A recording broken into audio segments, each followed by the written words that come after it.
Marchons avec Saint Joseph. La perfection de Saint Joseph se modèle sur la perfection de Jésus et de Marie.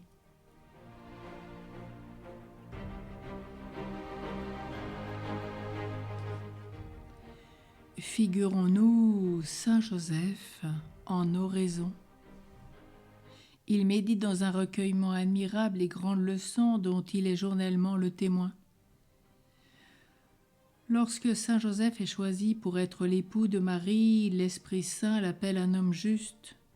Mais à partir de ce moment, quelle abondance d'amour divin et de toutes les vertus notre Saint ne dit-il pas retirer des entretiens et de la compagnie continuelle de son admirable épouse, en qui il voyait un parfait modèle de toutes les vertus.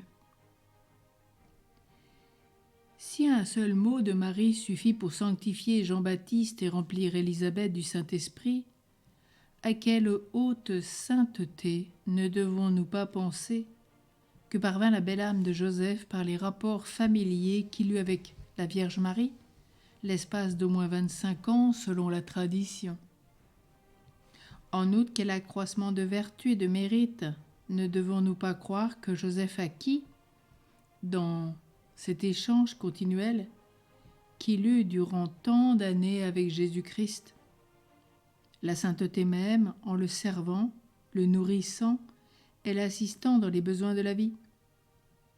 Il est vrai que Joseph aimait beaucoup aussi sa sainte épouse, mais sa tendresse pour Marie ne partageait point son cœur, comme il arrive, suivant la remarque de l'apôtre, aux personnes qui vivent dans les liens du mariage. Non, car l'amour qu'il portait à son épouse augmentait son amour envers Dieu. On ne doit donc pas douter que Joseph, en vivant avec Jésus-Christ, n'ait continué de croître en sainteté et n'ait acquis tant de mérites que nous pouvons dire qu'ils ont surpassé ceux des autres saints. De plus, si Marie est, comme parle saint Bernardin de Sienne, la dispensatrice de toutes les grâces que Dieu accorde aux hommes, avec quelle profusion ne devons-nous pas croire qu'elle enrichit son époux, qu'elle aimait tant, et de qui elle était tant aimée.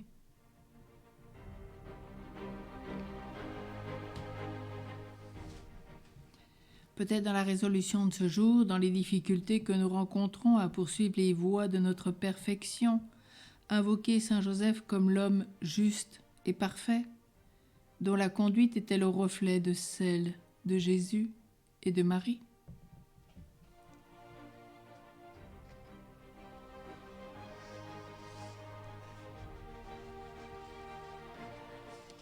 Aujourd'hui, dans l'exemple de ce jour, c'est la perfection enseignée par Saint Joseph.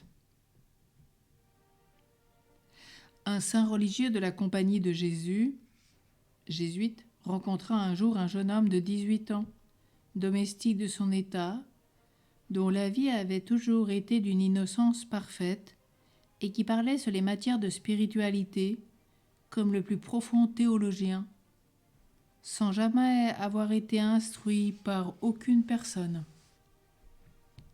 Comme le père en manifestait sa surprise, il dit « Il y a 6 ans, répondit ce jeune homme, que j'ai choisi Saint Joseph pour mon patron, le Seigneur me l'ayant inspiré lui-même. » Puis, développant merveilleusement les grandeurs de son glorieux patron, il affirma que Saint Joseph était le véritable maître des âmes qui aime les vertus cachées et intérieures.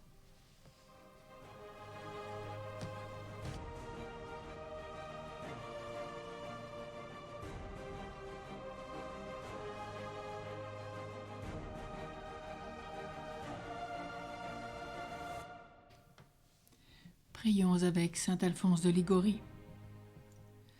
Mon puissant protecteur Saint Joseph, j'avoue que par mes péchés, je me suis rendu indigne de la grâce que je vous demande. Mais si vous me défendez, je ne puis me perdre. Vous avez été non seulement un intime ami de mon divin juge, mais encore son gardien et père nourricier. Recommandez-moi à Jésus, qui vous aime si tendrement. Je me place sous votre patronage. agréez-moi pour votre serviteur perpétuel. Par la sainte compagnie de Jésus et de Marie, dont vous avez joui pendant toute votre vie, obtenez-moi la grâce de ne plus me séparer de leur amour, et par l'assistance que vous avez eue de Jésus et de Marie à votre mort, obtenez-moi d'être particulièrement assisté de Jésus et de Marie à l'heure de ma mort. Et vous, ô Sainte Vierge, par l'amour que vous portez à votre époux Joseph, ne manquez pas de me secourir à mes derniers moments. Ainsi soit-il. Saint Joseph, maître d'oraison, prie pour nous. Saint Joseph, Père et maître de vie spirituelle, prie pour nous. Saint Joseph, chef de la Sainte Famille, prie pour nous et sanctifie nos familles. Amen.